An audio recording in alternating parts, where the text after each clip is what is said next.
Talking God with Uncle Luke. I want to live forever. I assume everybody else does too. Come on in, let's check it out. Luke chapter 20, verse 27 to 44. All the bubbas of the world,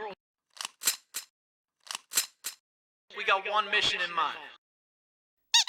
Welcome to the Biblical Channel. Always glad somebody's showing up.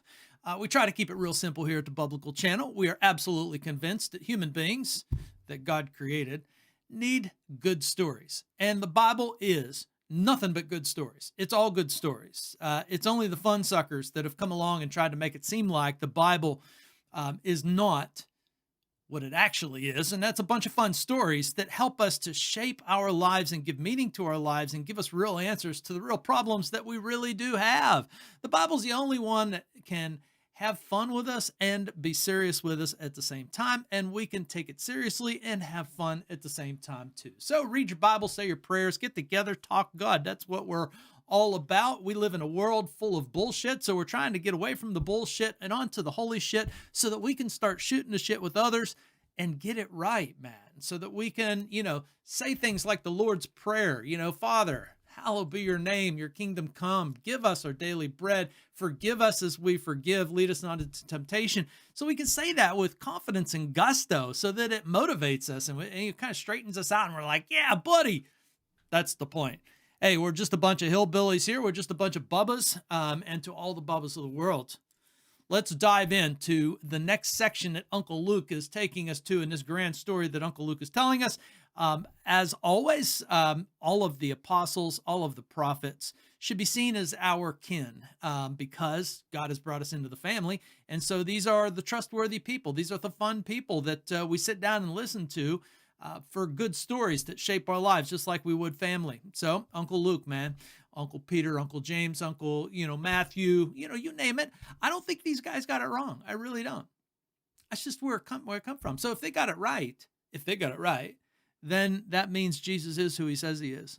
And hey, man, at the end of the day, I'm a Christian because I want to live forever. I don't make any bones about that. I don't see anything serious in this world. I don't see any conversation that is addressing my problem with death seriously. So anywho, I think Jesus does. I think God does. I think the Bible does. I think the apostles do, the prophets do, and they are not going to lead us astray. And Jesus is going to set the record straight here, as he always does. So we got this fun passage, Luke chapter 20, verse 27 to 46. So it goes like this. This is how the story goes. There are some who come to Jesus, the Sadducees. We'll talk about them in a minute. Those who deny the resurrection, as Uncle Luke tells us, and they ask them a question. Oh, teacher, Moses wrote for us that if a man's brother dies having a wife but no children, that the man must take the widow and raise up offspring for his brother. Now, there were 7 brothers. The first took a wife, died without children. The second and the third took her likewise. And all 7 of them ended up marrying this bride and died and left her no children. So Jesus, our big question is this: after this woman dies, in the resurrection, therefore, whose wife will this woman be? For the 7 had her as wives. Jesus? Jesus. I imagine him shaking his head saying, good Lord, you people know how to make a mess of the Bible, which we do. Anywho, Jesus says this. He says, hey, okay, here's your answer. Knuckleheads. Here's the answer. The sons of this age marry and are given in marriage, but those who are considered worthy to attain that age and to the resurrection from the dead, neither marry nor are given in marriage, for they cannot die anymore because they are equal to the angels and they are sons of God, being sons of the resurrection. But that the dead are raised, even Moses showed in the passage about the bush where he calls the Lord the God of Abraham, the God of Isaac, and the God of Jacob. Now, he is not God of the dead, but the living, and all live to him. Some of the scribes answered, teacher, you have answered well. For they no longer dared to ask him a question. Then Jesus doesn't let him off the hook. He goes, oh, whoa, whoa, whoa, whoa, got something else for you. He said to them, hey, how can they say that the Christ is David's son? For David himself says in the book of Psalms, the Lord said to my Lord, sit at my right hand until I make your enemies your footstool. David thus called him Lord. So how is he his son? Okay, let's take this from the top. It's a lot of fun. Jesus is always having fun with the audience, especially those who consider themselves to be pompous, pedantic pricks. Well, at least we consider them to be pompous, pedantic pricks. And I think Jesus does too, but we know the type. And Jesus is being accosted by many different groups of people who are putting him down or, assembling the clever trap. And this is another one of those clever traps. We've seen a lot of clever traps, and Jesus has set us his own clever trap. So this has been this long continuing dialogue in the temple scene where Jesus has come into this temple scene with fanfare. Popular people, the populace are actually pumped up in there. They are fist pumping old Jesus because they have their expectations that he is the Christ.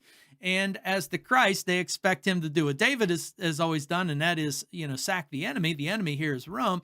And so the people are behind Jesus for probably not the right reasons, but that's okay. Jesus is all right with that. He understands there's a half-truth to it, and he'll address that by the time we get to this passage. So first of all, let's go back to the top of our passage, and let's sort it out. First of all, it's the Sadducees. The Sadducees are the political establishment. When it comes to the different groups, there are those who are sad, you see, and those who are fair, you see. If you want to remember that, the basic group of religious leaders fall into two groups: the political, which are the Sadducees, and then the Pharisees are more, believe it or not, they're more of the working class, religious leaders. It's not that they don't have problems; they got a lot of problems too, but they are closer and in touch with the working class more so than the Sadducees. The Sadducees are more in touch with the temple. And if you're in touch with the temple, you're in touch with Herod. Herod is the political leader that Rome has appointed. And so the Sadducees, as well as the Sanhedrin, these are the political people. Now, they're not very well liked. As most politicians go, they never find, people really loving them or trusting them. But they take their run at Jesus because they also understand the tension that is around Jesus, that he is a political leader that is going to potentially raise up an army to sack Rome. And so they are there to try to foil his efforts, just like everybody else has been there to try to foil Jesus' efforts. All of the doubting Thomases of the world come forward in these passages. Anyhow, these Sadducees, because they are sad, you see, they don't believe in the resurrection. That's what Uncle Luke tells us. Uncle Luke tells us the most important thing you got to remember about the Sadducees for our story coming up here is that they deny the resurrection. So what does it mean that they deny the resurrection? Well, what that means is that they are opposing, for whatever reasons, and I'm not sure that we're all that clear. We just know that Uncle Luke says this group went around saying there is no resurrection, okay? And they presented themselves as Bible teachers. And as we know, you can teach the Bible wrong, and Jesus is going to address this issue in time. But they come to Jesus thinking of themselves as extremely clever. And they think the scenario that they're going to present to Jesus is going to, destroy the argument for the resurrection by making a game of it, by making it a big joke. And so they present this whole thing about a man. It's the Levirate marriage that is coming under view. And in the first 5 books of the Bible, when God does set up Israel as a community of God's people, God is very, very concerned about the widows. God is always concerned about the widows and those who are treated by society the worst. The widows are the most vulnerable people in society then, and still probably are today in many ways, because, I don't know. Maybe are much better to the widows today. That's fine, and that's good if we are. But I still think widows are vulnerable, and I still take Jesus' command, God's command from the book of Genesis to Revelation, to be concerned about the widows very seriously, and to especially look for the underdogs.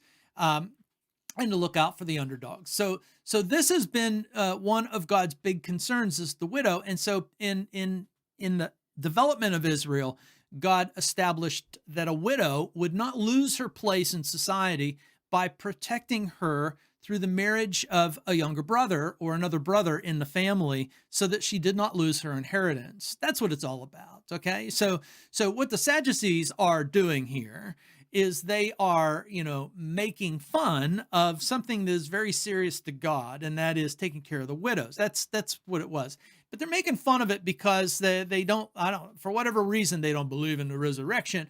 And they're saying, this kind of proves that the resurrection is kind of a silly idea, because, in the end, in the resurrection, if she has married these 7 people, then she has to be the wife to 7 men. That doesn't make any sense, right?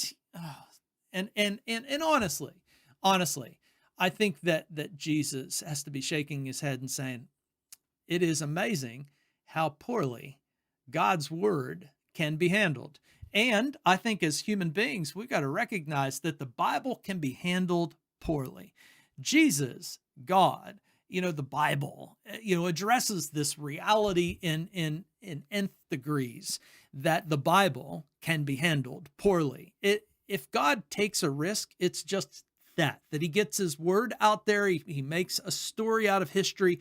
He presents himself through the pages of the Bible that we read, but we also read in the pages of the Bible how grossly misrepresented God's words are. And that's what's going on here. So the topic of the resurrection is also the topic of the judgment and the final judgment. And this is probably why the Sadducees deny the resurrection, because the topic of the resurrection also brings up the topic of the final judgment of God. And so the Sadducees, being the political arm, of the Jews that's attached and close to Rome, kind of wants to muffle out any kind of talk of the final judgment of God, because that's what gets everybody riled up and wanting them to sack Rome, especially with a Christ in their leadership, So the Sadducees are most likely denying for that reason, but we don't exactly know. Jesus is going to hit this tension right on. Jesus has also said to his private audiences, hey, listen, I am going to die. I'm going to Jerusalem, and I'm going to die. And not only am I going to die, but I am going to raise. So, these guys trying to hit up Jesus with a denial of the resurrection is actually denying part of the fundamental of Jesus and his mission, and that is to die and rise. And Jesus is going to make a mockery of them, because it is the heart and soul of Jesus' own storyline that he is playing out. He is aware and is convinced he is going to die and rise again to fulfill the promises that God has made in the past. Because, again, spoiler alert, Jesus does see himself as God. Okay, well, these Sadducees and their clever scheme, so to speak, are really quite typical that we even see today in today's funsuckers. The Sadducees are amazingly the same kind of people that are, running around today. We are not as clever as we think. We run around with our clever little arguments, but we are still the same breed of funsuckers that have always existed. There's nothing new under the sun. And so these funsuckers have this idea that the house of cards is a genuine philosophy that tears down other philosophies. And what I mean by that is, on a more scholarly level, the deconstructionists, led by Jacques Derrida, that French booger. Jacques Derrida, go ahead, Wikipedia him, or, read up on him. If you've gone to college, you probably have heard of him. If you've not gone to college, you probably haven't heard of him. Not a big deal if you haven't heard of Jacques Derrida, because I think he's a jagoff anyhow. But But deconstructionism is exactly the mode of the Sadducees. It's the idea that if that everything, a philosophy or whatever is made, even history is made of a house of cards, and if you pull one card out from the bottom, the whole house of cards falls. If you've ever played, house of cards on a rainy day, stacking cards up as high as you can, it's a pretty vulnerable thing. If you take one away from the bottom, the whole doggone thing comes down, kind of like a big Jenga game, etc. But that is the way deconstructionism works, is you're just looking for one little piece that you pull out and you're convinced that you brought the whole house down. That is like the logic of a 4-year-old. I'm sorry, but it hasn't changed. It never will change. It's always going to be the same.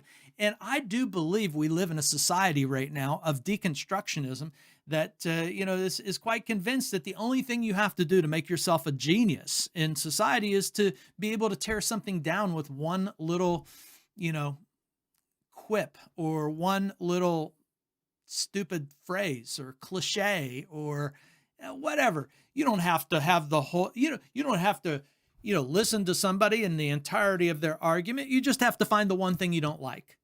That's who we are as people. The Sadducees are exactly the way our society is today, which I find amazing. Part of the reason why I love the Bible is because it is so salient to our existence. God knows us better than we know ourselves. But anyhow, don't expect Jesus to go along with this because it is the heart and soul of his strategy of what he is about to do. And the completion of God's story is Jesus' death and resurrection and how it finds meaning for us. So Jesus addresses them and he says, you guys are nuts. Well, he doesn't say that, but he says, listen, the sons of this age marry and are given in marriage. So the way that Jesus sees history is that there are, different ages, and Jesus divides history into 2 different ages. There is the age of marrying and giving in marriage, and then there is the age to the resurrection from the dead. We have not reached the age of the resurrection from the dead yet. We are still in the age of marrying and giving in marriage. And really what Jesus is taking us back to, once again, is Genesis chapter 1, when God's great plan for the earth that he has made and the beautiful creation that he has made is to put mankind at the top of this creation, to be under him, but yet in charge of all of creation, over the fish, over the animals, over the plants, over everything, under God's management. That's God's plan. But God's plan is that the man and the woman are going to come together and multiply, that, the husband and the wife will become moms and dads. That's the essential of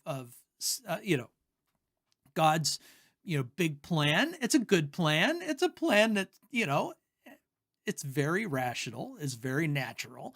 The husband and the wife become moms and dads, the 2 become one, the 2 become one. Well, anyhow, I don't need to explain that to you, but my sons found it hilarious when they were about 6 years old, and I explained it to them, through this. They just, anyhow, mom, the husband and wife come together to become one, and lo and behold, they become moms and dad. And then the children are going to leave the mom and the dad and make their own, new family unit. Again, the family has been God's idea to populate the earth, to fill the earth, to bless, to bring God's blessing into the world onto human beings, requires a substantial number of human beings. And Jesus says, this age that we are in right now is the age of marrying and giving in marriage, because God is going to get his way. God is going to fill the earth with people. He just is. You may think you're thwarting God. You may think that you can declare that God is dead. You can declare whatever you want, but God is going to get his way. If there is a God, God is going to be right. And, so Jesus is saying, number one, you don't understand the nature of the age that we're living in. The age that we're living in is still God getting the earth populated, raising up more human beings through the simple act of procreation, husbands and wives that come together to become one, and then Well, become moms and dads, have children, who then go out and do the same thing over and over and over. And the whole idea is that God is bringing his blessing to human beings this way. But Jesus says, but there is something else out there, and that is the next age. And the next age is characterized by the age of the resurrection. And Jesus says, honestly, when that happens, there will be no more need for mums and dads, husbands and wives, period. So your question is awfully short-sighted, Jesus says, because in the age of the resurrection, when it's all said and done, when the judgment of God happens, when the dead are raised once and for all, when the faithful are raised, when all human beings are raised once and for all, together and forevermore, then there's no more need for procreation. There's no more need to have more sons and daughters. So in some weird way, the Jehovah Witnesses are kind of right. There is some sort of set number of human beings that are eventually going to populate the planet, but we don't know what that number is. No way. But that's what's going on, and that's Jesus' simple answer. And it also reminds me of the Mormon boys that came to my door, and they presented to me. They're like, hey, in selling Mormonism, they said, hey, we believe that the family sticks together. And I think that, Jesus might sit them down with the same exact conversation, say, you've got problems on your hand here. You're not thinking about, the whole thing correctly. I think they mean well. I don't think that they mean harm by it, but they were kind of presenting it like a car salesman would present options on different models, and I just got a big chuckle out of that they were like, hey, we believe that the family stays together. Well, I believe we're all going to stay together, but we're going to be one big family of God. We're going to be one big family. We're all brothers and sisters in the age to come, in the resurrection. We're not going to go on about this business of mums and dads having sex anymore. I know, maybe that comes as a shock to you. And you know what? The Bible, it doesn't get, extremely detailed about this, but when Jesus pushes up against the wall, he says, here's the reality. So it is the reality. In the age to come, when it's all said and done, in the resurrection, as Jesus and the Old Testament explains, that when the resurrection comes, that is the final judgment of God, and everybody is who they are at that point. And there's no more need to expand or multiply. So that's the logic. And he says also, here's the good news. When that day comes, the reason why you don't need to have moms and dads and husbands and wives anymore is because everybody's equal to the angels. In fact, the Bible says that we're over the angels, and which is good news, that we're all sons of God. And ladies, don't worry, because we're all the bride of Christ. So, this whole male-female argument that we're having, even today is a bit interesting, funny, weird. I don't know, all of it. Listen, man, I'm not here to put anybody down, but I'm just saying what Jesus is saying, and that is the distinction of male and female is something that really is for this age. It's not for the age to come. And so if the distinction of male and female is not there, well, then, we're not going to be having sex. But I do believe there'll be something better. I don't know. I hate to say too much here, but he also calls us sons of the resurrection. So that's Jesus' answer. And then Jesus says, oh, and by the way, I think the Sadducees were also of the mind to say that we only read the first 5 books. That's the only books we believe in. I think Josephus says that, as well. But either way, Jesus seems to be addressing something else. He says, oh, by the way, God is not the God of the dead. Do you remember that? And I love the way Jesus says this. He says, you remember that passage about the bush? The passage about the bush. It's just a funny way of saying it. The passage about the bush, and that passage about the bush that he's talking about is Exodus, chapter 3. Go back, read it. But it's when Moses, sees a bush on fire and God speaks to him, and God addresses himself, and Moses addresses God now as the God of Abraham, the God of Isaac, God of Jacob. Those guys are dead for a long time. Well, if God is the God of Abraham, God of Isaac, and God of Jacob, he must be the God of the living, not the dead. And let's just stop in our tracks and say this. I want to live forever, baby. I don't want to die. I've never met anybody that really, really wants to die. You may give up on this life, that I've seen. But everybody at some point sees their life as wishing it could go on positively on forever. I want to live forever. And and I get this sense that I want to live forever. Even though I'm going to die, I still want to live forever. And even the non-Christian world, with the Gilgamesh project going on and AI going on, there is a huge push to try to figure out how it is that we can live forever. So humanity has not changed its desire to live forever. People want to live forever. And so the idea that we die and there's nothing else is the saddest, most depressing idea that humans come up with. And those who try to turn it around is that this is the best way forward. I'm sorry, but you're a knucklehead. You're not speaking to the way that people think. You're a small part of the population, and I think that's a mental disorder. I think the average ordinary human being, the average hillbilly out there, the average Bubba of the world, wants to live forever. And that's what Jesus is saying. You guys are absolutely barking up the wrong tree here. The whole point of God, no matter how you define God, the whole point of God is some sort of hope that there's something more to this life than what we actually have. And somehow, some way, after we die, life might go on. The Bible and Jesus Christ are really the only sources that I find that really talk about this seriously. Maybe you don't take it seriously, but I do, and I'm all in on what Jesus is saying. So Jesus says, listen, he's not the God of the dead. He's the God of the living, and all live to him. The scribes even say, well, that put us in checkmate, but Jesus says, I'm not letting you off the hook. I've got something else to say. I want you to go back and read the Psalms, that bit where David himself, says that the Lord said to my Lord, sit at my right hand. And what Jesus is referring to here is that everybody has recognized that he is a son of David. But what the populist is, thinking about Jesus and his son of David status is that, that David, slew the Canaanites once and for all, the Philistines, who were the Canaanites once and for all, and that the Christ is going to come and slay the enemies of God. That may be true in the final end, because yes, indeed, God's Messiah in the very end of things is the judgment of God and the judge.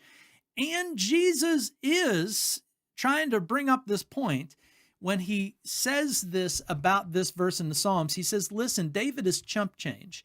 Even David saw himself as chump change. So you guys thinking that the Christ is going to raise up an army like David raised up an army are thinking too small. What you need to be thinking about is that the Christ is going to demonstrate the resurrection. And if the Christ can demonstrate the resurrection, then the biblical idea of the resurrection, meaning that there is a judge and a judgment of God coming for planet Earth that isn't now, but it's coming at some point in time, well, then it can all be taken a lot more seriously if Jesus demonstrates, if the Christ demonstrates the reality of the resurrection, then he's boss. He's boss over everything because he knows how to live forever. You see where I'm going with this? You see where Jesus is going with this? Jesus is saying you need to think of David as chump change. Yes, I am a son of David, as God promised that a son of David would bring the fulfillment of God to fruition. That he is a son of David, yes, but David is chump change compared to who he is. And even David said that he was chump change compared to who the Christ in his line, compared to the son that he looked forward to. And Moses talked about this too. Moses said, there's a prophet coming like me that's even better than me. And what does that mean?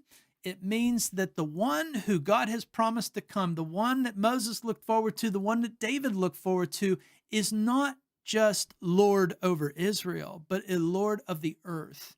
And not just Lord of the earth, but Lord of life and death. Lord of life and death. So when Jesus dies and rises again, he proves that he is the Lord of life and death. And therefore, if you want to live forever, this is the guy you got to get behind. And for all of those fatalists and nihilists today, I say you are sad, you see. And sadly, our society is now chock full of fatalists and nihilists. Well, that's where I'm going to end right now. I'm on board with Jesus because I want to live forever, like Billy Joe Shaver sings that song, I want to live forever. Look that one up. It's a good one. Catch you next time.